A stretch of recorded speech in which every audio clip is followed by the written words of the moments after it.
Hi, this is LOC645 coming to you with another Nerf modification. This is called the longest Nerf blaster. It's the Untitled Longstrike CS6 sniper rifle. I'm going to be showing you guys how to mod it properly so it will last a long time. And I'm going to show you how to do the springs and some of the stuff that I do to them. This will be put on eBay for sale after I get it all modded and painted. This gun, after I do the modification on it, this gun will shoot anywhere between 50 to 75 feet after I do the modifications. I'm talking funny today because I got a cold, and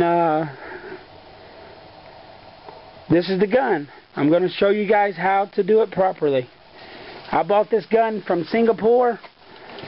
It cost me $100, and well, actually it cost $100, and then it was $50 shipping, so I paid $150 for the gun. These guns are supposed to be coming out in spring. I've already taken out the screws out of this one. I've already taken the screws out, and I've already did some modification to it that I didn't have videoed on. This is the lock. Right here, that locks this is the lock that goes right there. I've taken that out. You can throw it away. Just throw it away. You don't need it. It's no good. The slider here, I've taken and I fixed it so I can actually slide it open while there's a dart inside the gun.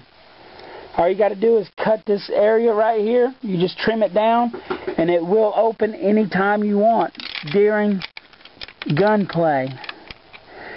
The spring here has a spring holder. The holder is about a ½ an inch thick. I'm going to show you guys how to bring the spring forward to give it more power in shooting. If you have any questions, feel free to ask questions and I'll try to get back to you. And I will also show you the proper way on taking the air restrictor out without breaking the tube. This is it's a long drill bit that will actually work perfect. And I will show you, I've already drilled it out, but I'm going to show you how to do it.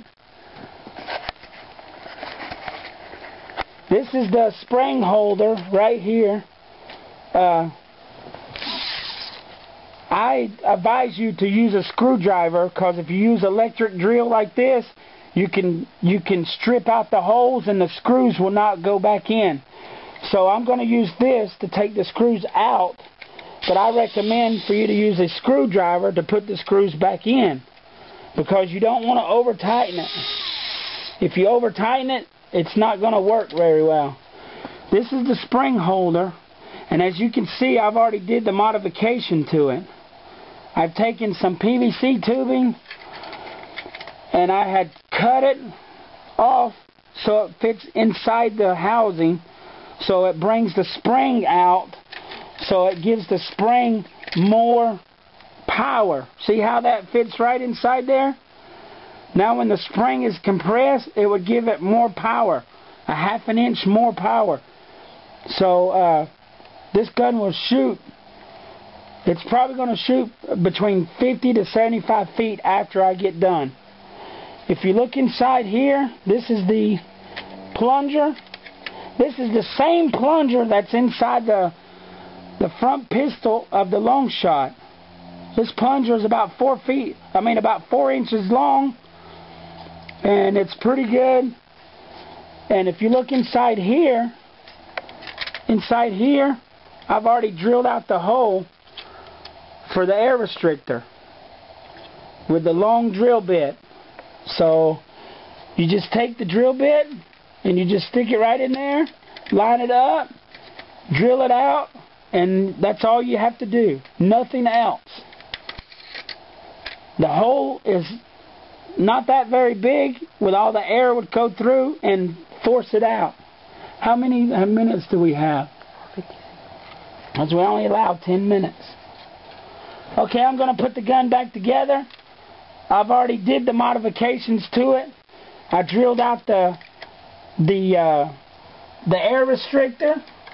The air restrictor is done and over with. It's very easy to do. You just drill it out.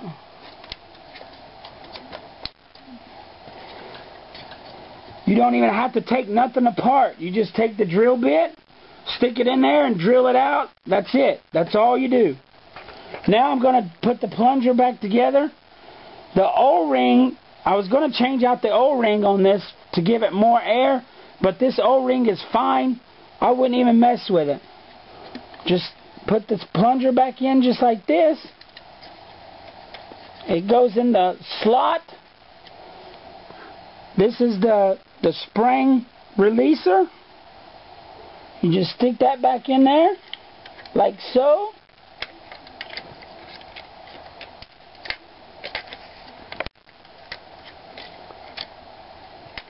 Take this, hit the spring. You could adjust it just a little bit, which you're not going to have to adjust it because of the spring holder has been modified. This is what's going to give you all the power you need for the long strike, is this spring holder. If you bring the spring out, it will give it more power.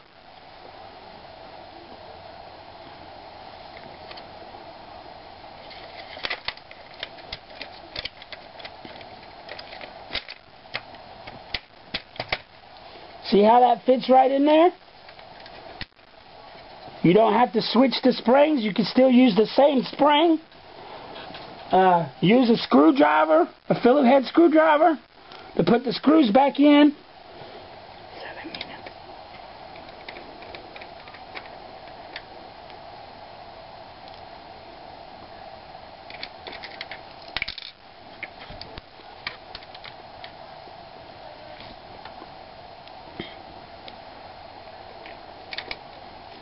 I'm having a little trouble with this one, but it's not my fault, it's the screwdriver.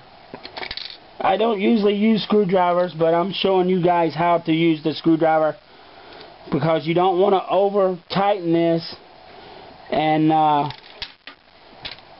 you don't want to over tighten the screws because it will damage the gun.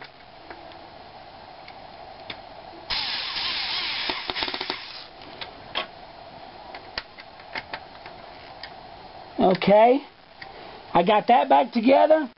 Now I'm going to put the holders for there's the holders for the accessories. Now the gun is ready to be put back together. I'm going to go ahead and put the gun back together, and I'm at 8 minutes on my video, so I gotta.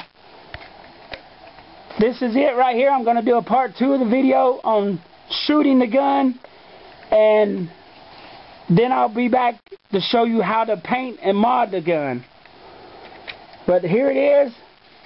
This is the long strike, how to mod it properly with the spring and the air restrictor. You do the spring this way and you won't have any problems with it. It will shoot between 50 to 75 feet after it's done. If you got any questions on how to mod it, you can leave questions and I'll get back to you as soon as I can. This is the long strike modification Nerf sniper rifle. Stay tuned for part 2. See ya.